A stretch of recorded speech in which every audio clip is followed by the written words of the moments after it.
Welcome to St. Martin in the Fields, and great welcome to great sacred music. Tomorrow is the feast of St. Francis of Assisi, and we're always ahead of the game at St. Martin in the Fields. So we're going to celebrate today. St. Francis is perhaps the most recognizable and lovable of all the saints of the church. He was born in Assisi in 1181, had a somewhat complex relationship with his father. So he decided not to take over the family business.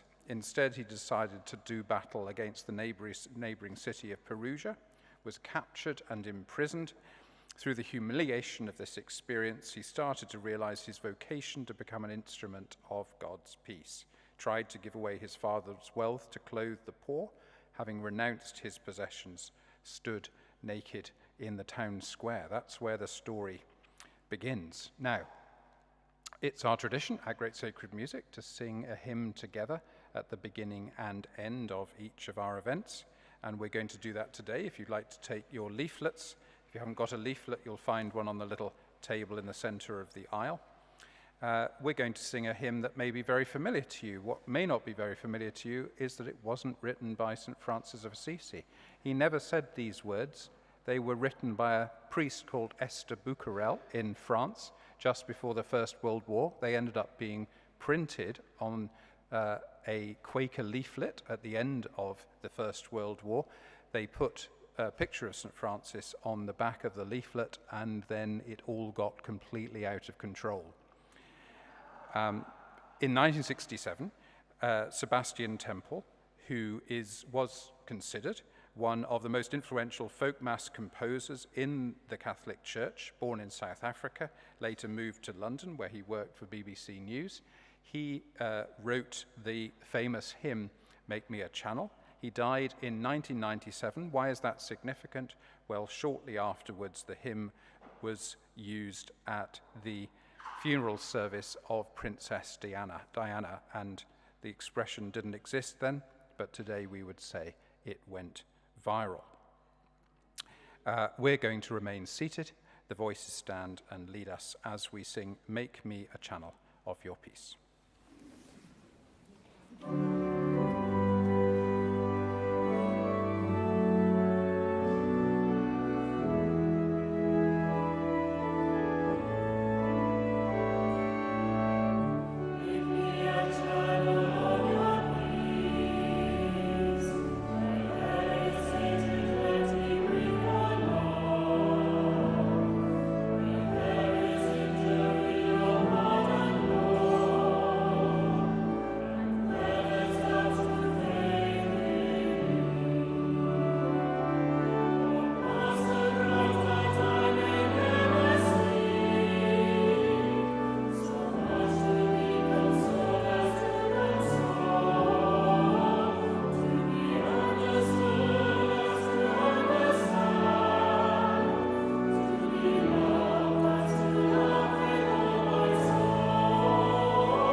Francis was a man way ahead of his time in many respects, two of which apply to this canticle we're just about to hear. First of all, he saw creation as something to be befriended rather than subdued. And in the Canticle of Brother Sun, which we're just about to hear, set by long-time Magdalen College, Oxford organist Grayston Ives, he describes a way of relating to creation that in a sense has only really been seriously rediscovered in the last 40 years or so, but of course was articulated by him in the 13th century. The other way ahead of his time point about this canticle is that it's believed to be the first hymn or poem of praise recorded in the Italian language. Let's enjoy it now.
The next piece wasn't written by St. Francis, but no one ever pretended that it was, but we've included it today because of its connection with the theme of creation, with which St. Francis has been associated because of his love of creation, but also because his feast day falls round about the same time that churches in this country celebrate harvest.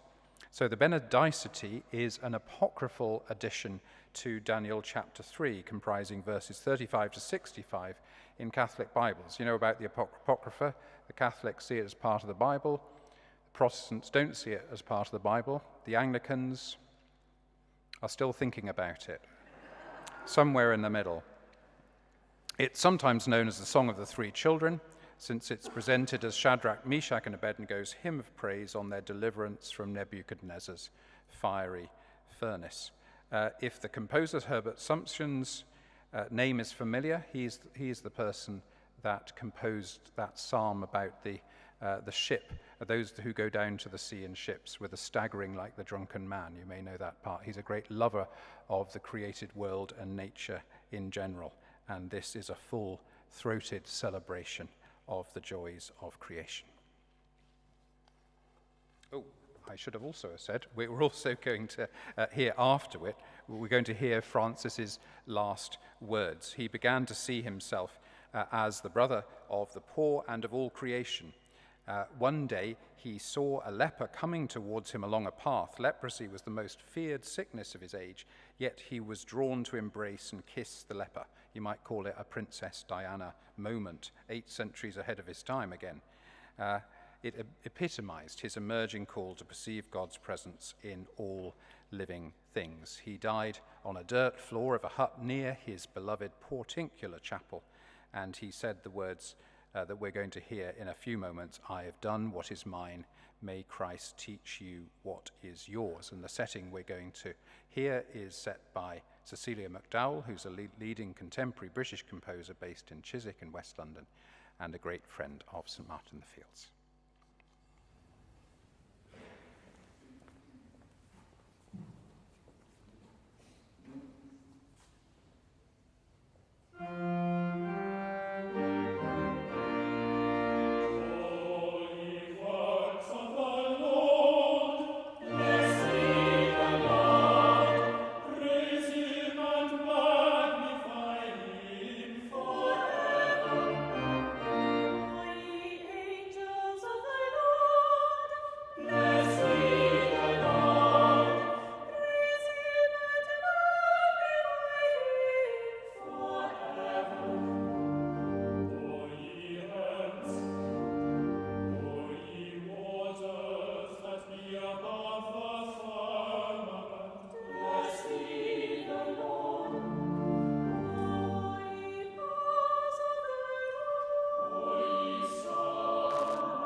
It's time for us all to sing again now. If you'd like to take your sheets again and turn to the inside right-hand page.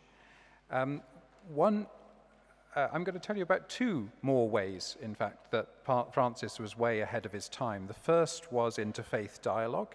He made a personal visit to the Holy Land, not as a crusader, but to talk at length with the Muslim Sultan. Quite a big deal today, but a very, very big deal in the 13th century at the time of the Crusades. And the last way I'd like to describe him being ahead of his time is the one that actually is most important to me. He perfectly embodied the combination of theology and ethics. In other words, he put together a truly holy spirituality, but one that was very easy to imitate. So to give an example of that, he described the incarnation not just as a historical event when Mary conceived as a virgin and gave birth to Jesus, but as a present tense event that we can live today. This is how he put it. We are Christ's mothers when we carry him in our heart and body through love and a pure and sincere conscience, and give him birth through a holy activity which must shine before others by example. So we're going to sing now, All Creatures of Our God and King, another great, fulsome celebration of the glory of God's creation. We remain seated and the voices stand and lead us. Amen.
Well, we're coming towards the end of Great Sacred Music for this week. I hope you've enjoyed yourself. If you have, there's an opportunity to make a donation as you depart, either in wads of used notes or in swiping a card or one of those things you can click on your phone. And if you're joining us online, there is no escape. You can text, you can go on the website, and so on.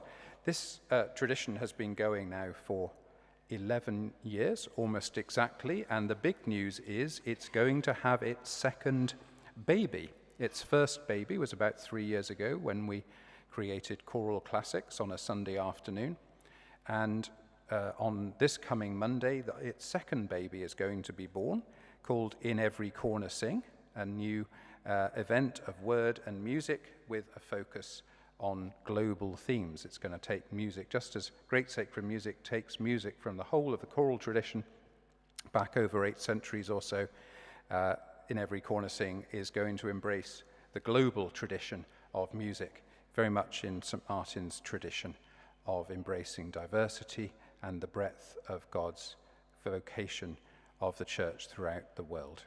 You're very warmly invited to attend in person. Don't you dare stop coming on a Thursday. That's not allowed. But you're very welcome to come on Monday, and you're very welcome to join online as well. Now, we're going to finish, inevitably, with another setting of the prayer that Francis didn't write, but everybody has decided that he did. I guess it summarizes the way that he was celebrated in the Middle Ages for his poverty. He became celebrated for founding a large and influential order of friars, the Franciscans, named after him. He's been celebrated in the 20th century for his relationship to creation, but today he's perhaps most associated of all with the notion of peace as needed now, today, as ever. Thanks for joining us.